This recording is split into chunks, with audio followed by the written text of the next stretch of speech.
ರಾಜ್ಯದಲ್ಲಿ ಚುನಾವಣಾ ಕಾವು ತೀವ್ರವಾಗಿ ಹೆಚ್ಚಾಗ್ತಾ ಇದೆ. ನನ್ನ ಕಡೆಗೆ 14 ಕ್ಷೇತ್ರಗಳಲ್ಲಿ ನಾಳೆ ಮತದಾನ ನಡೀತಾ ಇದ್ದಾರೆ. ಅದೇ ರೀತಿ ಬಾಕಿ ಇರುವಂತಹ 14 ಕ್ಷೇತ್ರಗಳಲ್ಲಿ ಪ್ರಚಾರದ ಭರಾಟೆ ಕೂಡ ತುಂಬಾ ಜೋರಾಗ್ತಾ ಇದೆ. ಇವತ್ತು ಲಕ್ಷ್ಮಣ್ ಸವದಿ ಅವರ ನಿವಾಸಕ್ಕೆ ಸುರ್ಜೇವಾಲಾ ಭೇಟಿ ಕೊಟ್ಟಿದ್ದಾರೆ. ಬೆಳಗಾವಿ ಮತ್ತು ಚಿಕ್ಕೋಡಿಯಲ್ಲಿ ಈಗಾಗಲೇ ಪ್ರಚಾರ ಮಾಡೋದಕ್ಕೆ ಇನ್ಫ್ಯಾಕ್ಟ್ ಸುರ್ಜೇವಾಲಾ ತೆರಳಿದ್ದಾರೆ. ಈ ಸಂದರ್ಭದಲ್ಲಿ ಅವರ ನಿವಾಸದಲ್ಲಿ ಮಹತ್ವದ ಸಭೆ ಕೂಡ ನಡೆಸಲಾಯಿತು. ಲಕ್ಷ್ಮಣ್ ಸವದಿ ಜೊತೆ ಲಕ್ಷ್ಮೀ ಹೆಬ್ಬಾಳ್ಕರ್, ಸುರ್ಜೇವಾಲಾ ಹಾಗೂ MLC ಚಂದ್ರರಾಜ್ ಹಟ್ಟಿಹೊಳಿ, ಶಾಸಕ ಆಸಿಫ್ ಸೇಠ್ ಸೇರಿದಂತೆ ಇನ್ನಿತರರು ಕೂಡ ಇದ್ರು.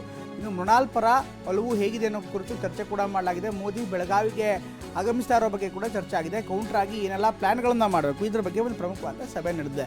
ಈ ಸಭೆಯಲ್ಲಿ ಅತ್ಯಂತ ಮಹತ್ವವಾಗಿ ಯಾವ ವಿಚಾರಗಳನ್ನು ಮುಂದಿಟ್ಟು ಬೆಳಗಾವಿಯಲ್ಲಿ ಚುನಾವಣೆ ಗೆಲ್ಲಬೇಕು ಇದರ ರಣತಂತ್ರವನ್ನು ರೂಪಿಸುವಂಥ ನಿಟ್ಟಿನಲ್ಲಿ KPCC ಉಸ್ತುವಾರಿ ಕೂಡ ಆಗಿರುವಂಥ ರಣದೀಪ್ ಸುರ್ಜೇವಾಲಾ ಈಗ ಬೆಳಗಾವಿಯಲ್ಲೇ ಬಿಟ್ಬಿಟ್ಟಿದ್ದಾರೆ. ಇವತ್ತು ಲಕ್ಷ್ಮಣ್ ಸವದಿ ಅವರ ನಿವಾಸಕ್ಕೆ ತೆರಳಿ ಅಲ್ಲಿ ಚರ್ಚೆ ಕೂಡ ಮಾಡಿದ್ದಾರೆ. ಈ ಚರ್ಚೆ ಸಂದರ್ಭದಲ್ಲಿ ಏನೆಲ್ಲ ಆಗತ್ತೆ, ಹೇಗೆಲ್ಲ ತಂತ್ರಗಾರಿಕೆಯನ್ನು ಮಾಡಬೇಕಾಗತ್ತೆ ಅತ್ತ ಬೆಳಗಾವಿ ನಾಯಕರು ಕೂಡ ಈಗಾಗಲೇ ಸಾಕಷ್ಟು ಸಭೆ ಮೇಲೆ ಸಭೆಗಳನ್ನು ಮಾಡ್ತಿದ್ದಾರೆ. ಇವತ್ತು ನೇರವಾಗಿ ಅವರ ನಿವಾಸಕ್ಕೆ ಅಂದರೆ ಲಕ್ಷ್ಮಣ್ ಸವದಿ ಅವರ ನಿವಾಸಕ್ಕೆ ರಣದೀಪ್ ಸುರ್ಜೇವಾಲಾ ಅವರೇ ಭೇಟಿ ಕೊಟ್ಟು ಅವ್ರ ಜೊತೆಗೆ ಮಾತುಕತೆಯನ್ನು ಜಯಶಂಕರ್ ಜೇನು ಸಾಕಣೆ ಮಾಡಿ ವರ್ಷಕ್ಕೆ 3.5 ಕೋಟಿ ಗಳಿಸ್ತಿದ್ದಾರೆ. ನೀವು ಕೂಡ ಅವರಿಂದ ಕಲಿಬೇಕಾ? ಅವ್ರ ಜೊತೆ ವಿಡಿಯೋ ಕಾಲ್ನಲ್ಲಿ ಮಾತಾಡಬೇಕಾ? ಈಗಲೇ ಫ್ರೀಡಮ್ ಆ್ಯಪ್ ಡೌನ್ಲೋಡ್ ಮಾಡ್ತಾ ಇದ್ದಾರೆ. ಈ ಸಂದರ್ಭದಲ್ಲಿ ಸಚಿವೆ ಲಕ್ಷ್ಮೀ ಹೆಬ್ಬಾಳ್ಕರ್ ಹಾಗೂ ಅವರ ಸೋದರ MLC ಚಂದ್ರರಾಜ್ ಹಟ್ಟಿಹೊಳಿ ಕೂಡ ಅದೇ ಸಂದರ್ಭದಲ್ಲಿ ಉಪಸ್ಥಿತರಿದ್ದರು. ಇವರೆಲ್ಲರೂ ಕೂಡ ಮುಂದೆ ಮಾಡಬೇಕಾದಂಥ ಕೆಲಸ ಅಥವಾ ಮುಂದೆ ಚುನಾವಣೆಯಲ್ಲಿ ಯಾವ ರೀತಿ ತಂತ್ರಗಾರಿಕೆಗಳನ್ನು ಮಾಡಬೇಕಾಗತ್ತೆ, ಮುಂದೆ ನಿರ್ವಹಣೆ ಹೇಗೆ ಮಾಡಬೇಕು ಅಥವಾ BJP ಈಗಾಗಲೇ ತಂತ್ರಗಾರಿಕೆಗಳನ್ನು ಮಾಡಿದೆ. ಇದನ್ನು ಹೊರತಾಗಿ ಮುಂದೆ ಏನು ಮಾಡಬೇಕು, ಮೋದಿ ಸಭೆಗೆ ಕೌಂಟ್ರಾಗಿ ಯಾವೆಲ್ಲ ಪ್ಲ್ಯಾನ್ಗಳನ್ನು ಮಾಡಬೇಕು, ಬೆಳಗಾವಿಯಲ್ಲಿ ಎಲ್ಲ ನಾಯಕರನ್ನ ಒಟ್ಟಾಗಿ ಕರ್ಕೊಂಡು ಹೋಗುವಂಥ ನಿಟ್ಟಿನಲ್ಲಿ ಈ ಸಭೆ ಮಹತ್ವವನ್ನು ಪಡೆದುಕೊಂಡಿದೆ.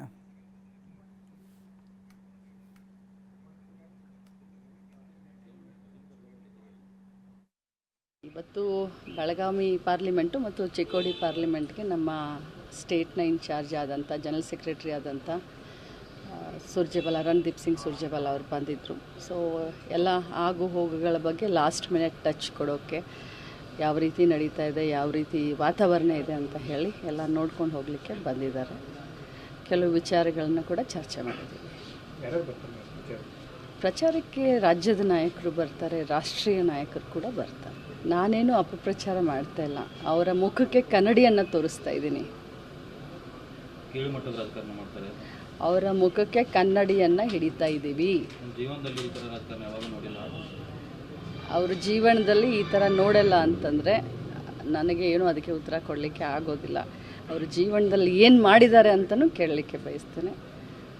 ನಾವು ಬೆಳಗಾವಿಯವರು, ಬೆಳಗಾವಿ ಜನ ಡಿಸೈಡ್ ಮಾಡಾಗಿದೆ, ಅವರನ್ನು ಹೊರಗೆ ಕಳಿಸೋದೆ ಅಂತ ಡಿಸೈಡ್ ಮಾಡಿದ್ದಾರೆ. ನಾವೇನು ಮಾತಾಡ್ತಾ ಇಲ್ಲ, ವಾಸ್ತು ಸ್ಥಿತಿಯನ್ನು ಜನ ಮಾತಾಡ್ತಾ ಇದ್ದಾರೆ. ಇವತ್ತು ಇನ್ನು ಸುರ್ಜೇವಾಲಾ ವಿರುದ್ಧ ಕಿಡಿಕಾರದಂಥ ಪ್ರಹ್ಲಾದ್ ಜೋಶಿ ನೇರವಾಗಿಯೇ ವಾಗ್ದಾಳಿಯನ್ನು ಮಾಡಿದ್ದಾರೆ. ಸುರ್ಜೇವಾಲಾ ರಾಜ್ಯಕ್ಕೆ ವಸೂಲಿ ಮಾಡಲು ಬರ್ತಾ ಇದ್ದಾರೆ ಅನ್ನುವಂಥ ಗಂಭೀರವಾದಂಥ ಆರೋಪವನ್ನು ಮಾಡಿದ್ದಾರೆ. ಸುರ್ಜೇವಾಲಾ ವಿರುದ್ಧ ಕೇಂದ್ರ ಸಚಿವ ಪ್ರಹ್ಲಾದ್ ಜೋಶಿ ವಾಗ್ದಾಳಿಯನ್ನು ಮಾಡಿದ್ದಾರೆ. ಸುರ್ಜೇವಾಲಾ ರಾಜ್ಯಕ್ಕೆ ಬಂದು ವಸೂಲಿ ಮಾಡ್ತಾರೆ ಅಂತ ಆರೋಪ ಮಾಡಿದ್ದಾರೆ. ತಾನೇ ಚಾಣಕ್ಯ ಎಂಬಂತೆ ಸುರ್ಜೇವಾಲಾ ಮಾತನಾಡ್ತಾರೆ. ಹುಬ್ಬಳ್ಳಿಯಲ್ಲಿ ಕೇಂದ್ರ ಸಚಿವ ಪ್ರಹ್ಲಾದ್ ಜೋಶಿ ನೇರವಾಗಿ ಸುರ್ಜೇವಾಲಾ ವಿರುದ್ಧ ವಾಗ್ದಾಳಿಯನ್ನು ಮಾಡಿದ್ದಾರೆ. ಇಡೀ ದೇಶದಲ್ಲಿ ಕಾಂಗ್ರೆಸ್ DNA ಚೆಕ್ ಮಾಡಿ ದಲಿತರ ಪರ ಅಂತ ಹೇಳಿ ಡಾಕ್ಟರ್ ಅಂಬೇಡ್ಕರ್ಗೆ ಅವರು ಅಪಮಾನ ಮಾಡಿದ್ರು. ಮುಸ್ಲಿಮರನ್ನ OBCಗೆ ಹಾಕಿ ದಲಿತರಿಗೂ ಕೂಡ ಅನ್ಯಾಯ ಮಾಡಿದ್ರು. ಇದರಲ್ಲಿ ಡಬಲ್ ಸ್ಟ್ಯಾಂಡರ್ಡ್ ಯಾರು ಅನ್ನುವಂಥ ಪ್ರಶ್ನೆಯನ್ನು ಕೂಡ ಹೇಳ್ತಾರೆ. ಈ ಸಂದರ್ಭದಲ್ಲಿ ಸಾಕಷ್ಟು ವಿಚಾರಗಳು ಮುನ್ನೆಲೆ ಬರ್ತಾ ಇದೆ. ಯಾರು ಯಾರಿಗೆ ಚೊಂಬು ಕೊಟ್ಟಿದ್ದಾರೆ ಅಂತ ಜನರಿಗೆ ಗೊತ್ತು. ಹೀಗಾಗಿ ಮುಂದೆ ಫಲಿತಾಂಶ ಬಂದಮೇಲೆ ಎಲ್ಲವೂ ಗೊತ್ತಾಗುತ್ತೆ ಅನ್ನುವಂಥ ಮಾತನ್ನು ಪ್ರಹ್ಲಾದ್ ಜೋಶಿ ಹೇಳ್ತಿದ್ದಾರೆ.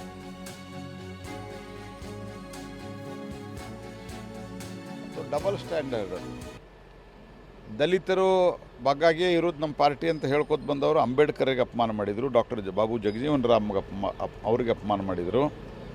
ಮತ್ತು ಈಗ ಮುಸಲ್ಮಾನರಿಗೆ OBCಯಲ್ಲಿ ಹಾಕಿ ದಲಿತರಿಗೆ ಅನ್ಯಾಯ ಮಾಡ್ತಾ ಇದ್ದಾರೆ. ಮೇಲೆ ದಲಿತರು ನಮ್ಮವರು ಅಂತ ಹೇಳ್ತಾರೆ. ಅಪೀಸ್ಮೆಂಟ್ ರಾಜಕಾರಣ. ಯಾರು ಡಬಲ್ ಸ್ಟ್ಯಾಂಡರ್ಡ್ ಅಂತ ಜನ ಡಿಸೈಡ್ ಮಾಡಿದ್ದಾರೆ. ನಿಮ್ಮ ಬಗ್ಗೆ ದೇಶದ ಜನ ಡಿಸೈಡ್ ಮಾಡಿದ್ದಾರೆ. ಕರ್ನಾಟಕದಲ್ಲಿ, ತೆಲಂಗಾಣದಲ್ಲಿ ಎರಡೇ ಇದ್ದೀರಿ ನೀವು. ಹಿಮಾಚಲ ಪ್ರದೇಶ ನಿಮ್ಮದು ಅಗಳಾಡ್ತಾ ಇದೆ. ಫುಲ್ ಮೆಜಾರಿಟಿ ಇದ್ದಂಥ ಸರ್ಕಾರದಲ್ಲಿ ನಿಮ್ಗೆ ಮ್ಯಾನೇಜ್ ಮಾಡೋಕ್ಕಾಗಿಲ್ಲ. ನಿಮ್ಮ ಜನ ಓಡಿ ಹೋಗ್ತಾ ಇದ್ದಾರೆ. ನಿಮ್ಮ ಸರ್ಕಾರದ, ನಿಮ್ಮ ಪಾರ್ಟಿಯಲ್ಲಿ ಒಂದು ಕಂಟ್ರೋಲ್ ಇಲ್ಲ. ನೀವು ನಮಗೆ ಡಬಲ್ ಸ್ಟ್ಯಾಂಡರ್ಡ್ ಅಂತೀರಿ.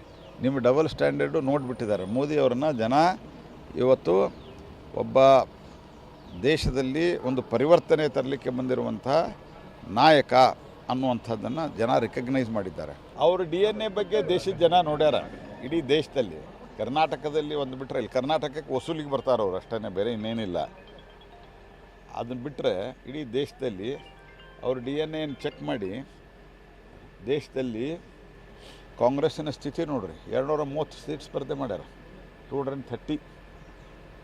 ಅಂದರೆ ಅಧಿಕಾರ ಚಲಾಯಿಸ್ಲಿಕ್ಕೆ ಬೇಕಾದಷ್ಟು, ಮೆಜಾರಿಟಿಗೆ ಬೇಕಾದಷ್ಟು ಸ್ಥಾನಗಳನ್ನು ಸ್ಪರ್ಧಿಸಲ್ದವರು ಇವತ್ತು ಭಾರತೀಯ ಜನತಾ ಪಾರ್ಟಿ ನರೇಂದ್ರ ಮೋದಿಯವರ ಬಗ್ಗೆ ಮಾತನಾಡ್ತಾರೆ. ಇದು ಕಾಂಗ್ರೆಸ್ ಪಾರ್ಟಿಯ ಹತಾಶೆಯನ್ನು, ಮಾನಸಿಕತೆಯನ್ನು ತೋರಿಸ್ತದೆ. ಅವರು DNA ಬಗ್ಗೆ ದೇಶದ ಜನ ನೋಡಿ